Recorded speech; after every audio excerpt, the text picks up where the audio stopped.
Yo, it's me, it's the SCOTT baby, here with another review for you. This is my first, in-theater review. I'm not in the theater, but it's a movie that's in the theater, so it's gonna be a little bit different. I'm gonna go through I'm not gonna spoil it right away, it's gonna be spoilers after my rating.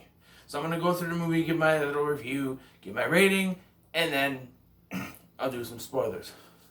So I'm reviewing Ready or Not. I just went to see it, just got back, and yeah, I thought it was pretty good. Except for a few things. So the basic story here is that Grace, played by Samara Weaving, is getting married to this guy whose name escapes me. But he's part of this family who have a strange ritual. When you marry someone, then at midnight they have to go into a room and they have to pick from this box thing, and it comes out a card, and you have to play that game. But if they get the hide and seek card, then everybody in the family has to hunt down the bride or whatever.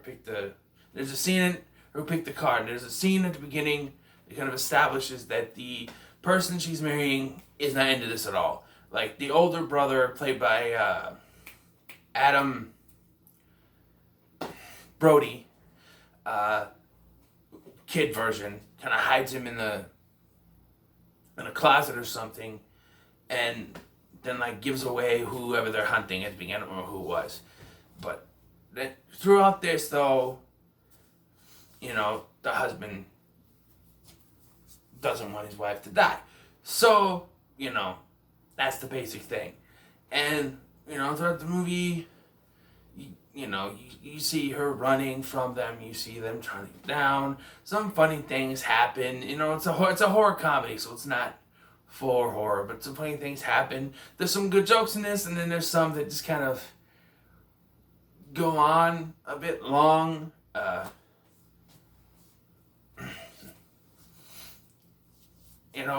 But throughout this movie, I really enjoyed it. I was enjoying myself until the final act. They did something in the final act I didn't agree with, and it kind of threw out the movie for me. Because at that far, I think it was on track to be my perfect 10, my first perfect 10 movie, 10 for 10. Until that happened, so it brings it down a grade. But I did enjoy it, and you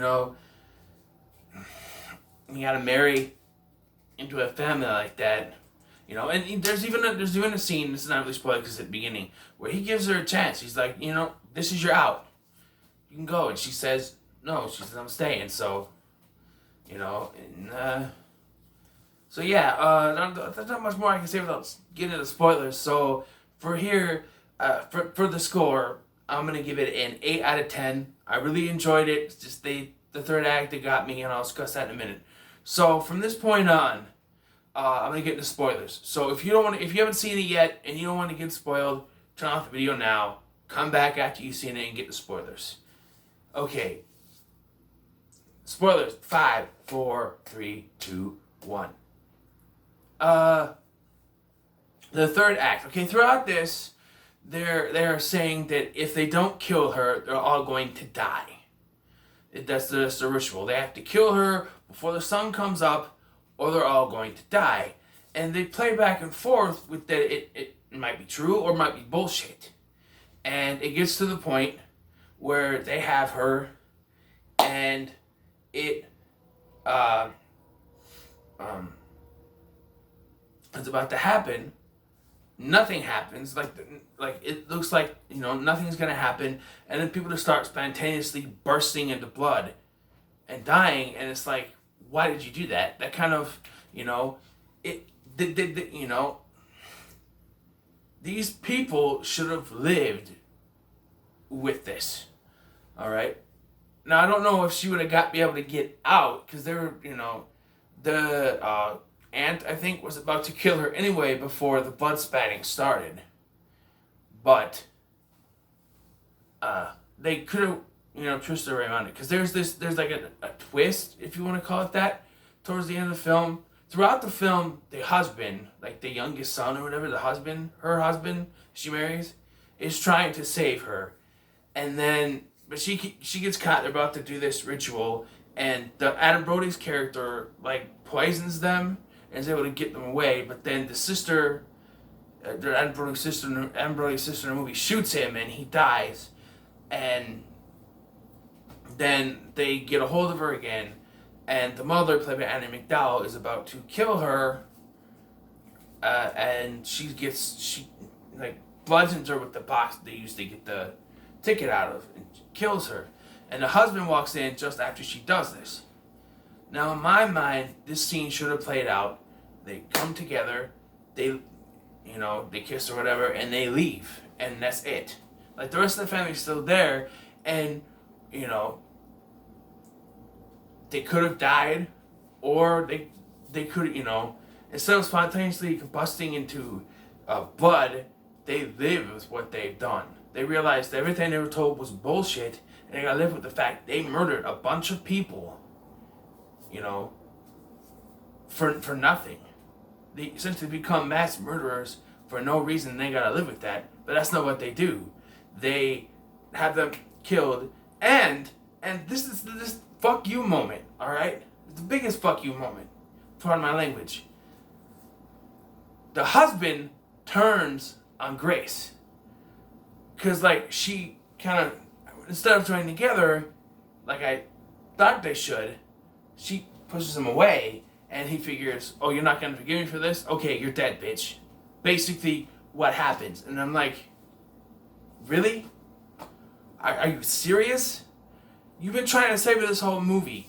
Yes, she killed your mother, but you were against them the entire movie, and now, because she pushed you away, you can't try to talk to her about it. You can't say, honey, I didn't want this to happen to begin with. It's not really my fault, And Adam Brody's character tried to get you away. I was handcuffed. I was trying to get you out. I was helping you, Or they could have just embraced like they should have. But they didn't. I had him turn. And then there's a moment where the sun comes up and they think, and then I think, I think it's going to be bullshit, like I said. And then I thought, okay, so the husband set it up. No, it's just they spontaneously burst, and he bursts too, which makes no sense to me. Okay, he's part of the family. Everyone in the family has to die. Okay, I get it. But he was against everything. He didn't want to be a part of it. He wasn't even part of the killing to the end. And it just that didn't make sense. He exploded, and then at the end, she's like walking out, And then there's a gag, like there's a running gag.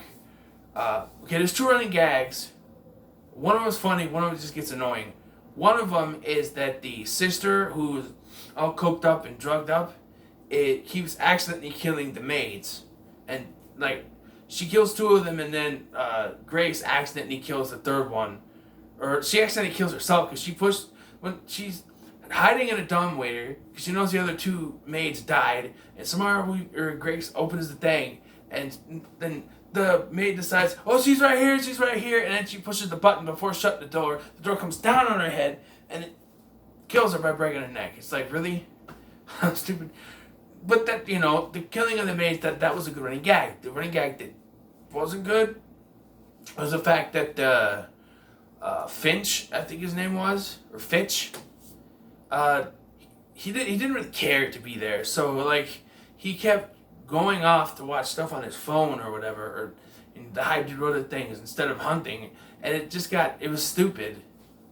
Like, even when he was close to finding her, because like he's in the bathroom, watching a video about how to use a crossbow, and they're yelling above him. He looks up, goes back to watching the video, and then he's like standing somewhere, and she jumps out the window, and he's just like, I'm like, dude, I know you're supposed to be rooting for Samara Weaving Grace in this thing, but it's right there. He obviously doesn't care, and to me, it's not funny.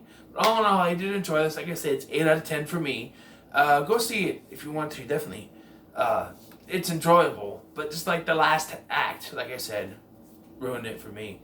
8 out of 10. It's still pretty good. Go see it. Remember to like, share, and subscribe. Scott at Boy Rules. Let me know what you thought about or not, almost Ready Player One. Ready or not, if you've seen it, and as always, see you later.